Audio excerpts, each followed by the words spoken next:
اعوذ باللہ من الشیطان الرجیم بسم اللہ الرحمن الرحیم اللہم صلی علی محمد و آل محمد وعجل فرجہم و اہلک عدوہم۔ 27 رجب المرجب مبعث نبوی کا دن ہے کہ جس دن وحی کا آغاز ہوا، جس دن جہالت کی تاریکیوں میں ایک نور کا آغاز ہوا۔ سب سے جو پہلی بات ہے کہ 27 جو رجب ہے یہ تمام شیعہ علماء کا مشہور نظریہ، بلکہ میں یوں کہوں کہ سب کا اسی کے اوپر اتفاق ہے کہ یہ 27 رجب جو ہے وہ معراج کی مناسبت نہیں ہے، بلکہ یہ مناسبت ہے وحی کے نازل ہونے کی مناسبت ہے کہ جب سب سے پہلے جو ہے وہ حضرت جبرائیل علیہ السلام وحی کے طور پر رسول خدا صلی اللہ علیہ وآلہ وسلم کے پاس تشریف لائے، اور اس دن کو ہم کیا کہتے ہیں کہ رسول مبعوث برسالت ہوئے، کہ ان کو جو ہے وہ بھیجا گیا رسول کے طور پہ کہ اب وہ اپنی مشن کا کیا کریں، آغاز کریں۔ اگرچہ یہ بات ہمارے نزدیک واضح ہے کہ رسول اور امام جب پیدا ہوتے ہیں تو اسی وقت سے وہ معصوم ہوتے ہیں، اسی وقت سے وہ نبی اور امام ہوتے ہیں، لیکن جو ایک آغاز ہے، ایک جو سسٹم کا پریکٹیکل طور پہ آغاز ہے، اس کے لیے ظاہری بات ہے وہ جو 40 سال کی عمر ہے رسول خدا صلی اللہ علیہ وآلہ وسلم کی، اسی دن کیا ہے آغاز ہوئی۔ باقی ہماری جو جتنی بھی کتابیں ہیں، آپ کتب اربعہ میں چلے جائیں، الکافی میں چلے جائیں، وہاں پر یہ واضح روایات موجود ہیں کہ جو 27 رجب ہے یہ وہ پہلا دن ہے کہ جس دن جو ہے وہ رسول خدا صلی اللہ علیہ وآلہ وسلم کی پر وحی کا آغاز ہوا۔ الکافی کی 2 روایات میں آپ کے سامنے پیش کروں گا۔ ایک مرحوم کلینی نے جو ہے وہ اپنی سند سے امام صادق علیہ السلام سے روایت کی ہے کہ جس میں امام علیہ السلام نے فرمایا کہ یوم 27 من رجب نبئ فیہ رسول اللہ ہے، کہ 27 رجب وہ دن ہے جس دن جو ہے وہ اللہ کے رسول کے اوپر جو ہے وہ نبوت نازل کی گئی، ان کو پیغام بیچا گیا۔ اور اسی طریقے سے شیخ کلینی علیہ الرحمہ نے اپنی سند کے ساتھ امام کاظم علیہ السلام سے بھی یہ روایت نقل کی ہے کہ جس میں امام کاظم علیہ السلام یہ فرماتے ہیں کہ بعث اللہ عز وجل محمدً رحمۃ للعالمین فی 27 من رجب، کہ 27 رجب کو جو ہے وہ اللہ نے اپنے جو ہے وہ حبیب جو محمد ہیں ان کو جو ہے وہ عالمین کے لیے رحمت بنا کر بھیجا۔ اسی طریقے سے شیخ صدوق علیہ الرحمہ نے من لا یعذر الفقیہ میں اور بہت سارے دیگر علماء نے بہت ساری روایات اہل بیت علیہ السلام سے نقل کی ہیں کہ جو 27 رجب ہے یہ جو دن ہے وہ وحی کے آغاز کے دن ہے، یہ جو دن ہے وہ رسول خدا صلی اللہ علیہ وآلہ وسلم کی بعثت کا آغاز ہو رہا ہے، وہ مبعوث برسالت ہو رہے ہیں، یہ وہ دن ہے۔ اب یہاں پہ جو ایک اور نظریہ آیا جاتا ہے اہل سنت کے ہاں کہ قرآن کا جو آغاز ہے وہ 27 رجب کو نہیں ہوا بلکہ وہ ماہ رمضان میں ہوا، اور اس کے لیے سورہ قدر جو ہے وہ قرآن مجید کی آیت پیش کی جاتی ہے کہ انا انزلناہ فی لیلۃ القدر، کہ ہم نے قرآن کو جو ہے وہ لیلۃ القدر میں کیا ہے نازل کیا۔ تو مفسرین نے اس بارے میں مختلف جواب دیے ہیں کہ جس میں سے ایک مختصر جواب یہ ہے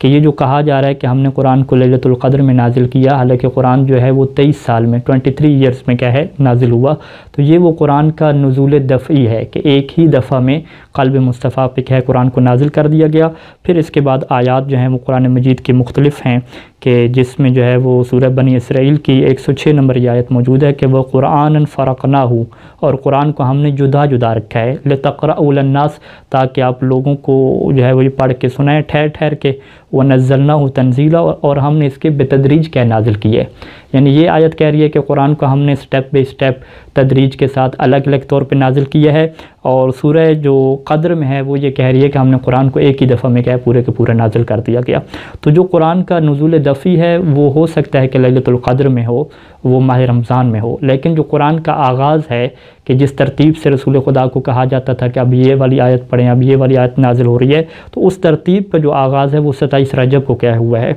یہ وہ پہلا نقطہ تھا۔ دوسرا نقطہ کہ جب وحی کا آغاز ہوا اور یہ جو پہلی آیات نازل ہوئیں سورہ علق کی 5 جو آیات نازل ہوئیں، بسم اللہ الرحمن الرحیم اقرأ بسم ربک الذی خلق، اس آغاز کے بارے میں جو اہل سنت کے مصادر ہیں ان کی کتب ہیں، اس میں عجیب و غریب سی روایات پائی جاتی ہیں کہ جس کے اوپر رسول خدا صلی اللہ علیہ وآلہ وسلم کی شخصیت کے اوپر بھی اعتراض کیا بنتا ہے۔ کہ وہ روایت یوں ہے کہ جب وہ فرشتہ جو ہے وہ وحی لے کر نازل ہوا تو اس نے جو ہے وہ کہا کہ اے محمد جو ہے وہ تم پڑھو، تو آگے سے پیغمبر اسلام نے کہا کہ میں تو نہیں پڑھ سکتا، میں تو پڑھا ہوئی نہیں ہوں۔ تو پھر کہتے ہیں کہ فرشتے نے جو ہے وہ پیغمبر اسلام کو پکڑا اور اتنا زیادہ ان کو دبایا کہ جو ان کی قوت برداشت سے بھی کیا باہر تھا۔ اسی طرح 3 دفعہ جو ہے وہ رسول خدا کو کہتا رہا کہ پڑھو، اور رسول خدا کہتے رہے کہ میں تو پڑھا ہوا بھی نہیں ہوں، اور وہ فرشتہ کیا انہیں تکلیف دیتا رہا، اذیت دیتا رہا۔ اور پھر جو ہے وہ اللہ کے رسول لرزتے ہوئے کانپتے ہوئے جناب ختیجہ کے پاس تشریف لائے، اور جناب ختیجہ نے جو ہے ان کو حوصلہ افزائی دی ان کے، اور پھر جو ہے وہ اپنے چچا زاد بھائی جو ورقہ بن نوفل ہے ان کے پاس حضرت ختیجہ ان کو لے گئیں، اور تو ورقہ بن نوفل نے انہیں جا کے خبر دی کہ یہ جو ہے نا جو آپ کو اس طرح کہا جا رہا ہے کہ پڑھو، تو یہ وہ نبوت ہے، اور یہ جو فرشتہ جو نازل ہو رہا ہے یہ حضرت جبرائیل ہوں گے اور وہ وہی لے کر کے آئے ہوں گے۔ تو یعنی ایک تعجب کی بات ہے کہ اللہ ایک ایسے شخص کو جو ہے وہ رسول بنا کے بھیج رہا ہے کہ جسے پتہ ہی نہیں چل رہا کہ میرے ساتھ کیا ہو رہا ہے، اور ان کے جو چچا زاد بھائی ہیں حضرت ختیجہ کے جو چچا زاد بھائی ہیں ورقہ بن نوفل وہ جا کے انہیں سمجھا رہے ہیں، حضرت ختیجہ انہیں بتا رہی ہیں۔ تو بہرحال اس چیز کی ہمارے روایات اہل بیت علیہ السلام میں کیا نفی کی گئی ہے۔ ہمارے پاس جو روایات ہیں جیسے کہ تفسیر قمی میں یہ روایت ہے کہ جب حضرت جبرائیل آئے اور انہوں نے کہا کہ یا محمد اقرا، کہ اے محمد پڑھیں،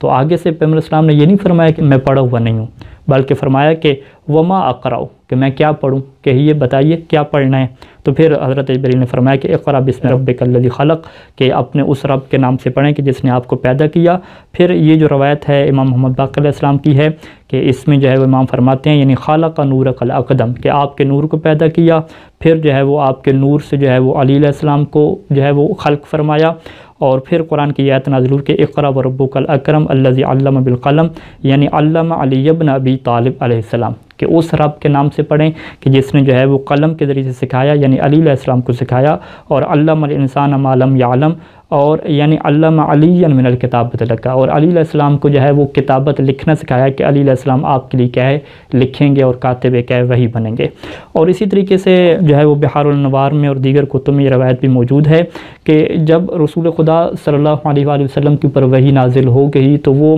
ایک پریشانی میں تھے کہ میں کس طریقے سے یہ جو جاہل قسم کے لوگ ہیں ان کو جا کے بتاؤں گا کہ میرے اوپر وحی نازل ہو رہی ہے، وہ سارے مجھے مجنون کہیں گے، پاگل کہیں گے، تو یہ بڑی ان کو ٹینشن تھی اس حوالے سے۔ تو اب یہ کہتے ہیں روایت میں ہے کہ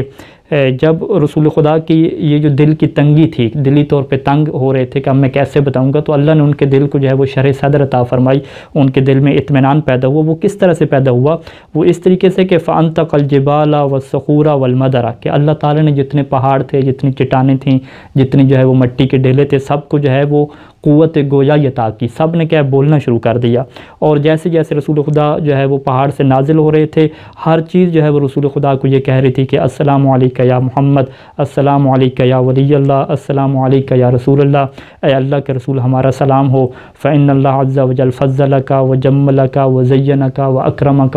سارے مبارکبادیں دے رہے تھے کہ اے اللہ کے رسول آپ کو مبارک ہو، اللہ نے آپ کو فضیلت دی، اللہ نے آپ کو زینت دی، جمال بخشا۔ اور ایک کہہ لمبی روایت ہے،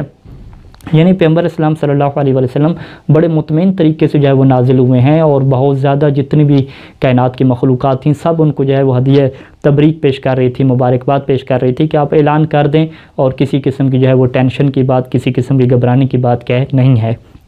یعنی ایسا نہیں ہے کہ رسول خدا ٹینشن میں اور پھر ورقہ بن نوفل اور جناب ختیجہ نے انہیں حوصلہ افزائی کی اور بتایا ہو کہ یہ جو ہے وہ وحی ہوگی، یہ نبی ہوگا، ایسی کوئی بات کیا ہے ہماری روایات اہل بیت علیہ السلام میں کیا نہیں ہے۔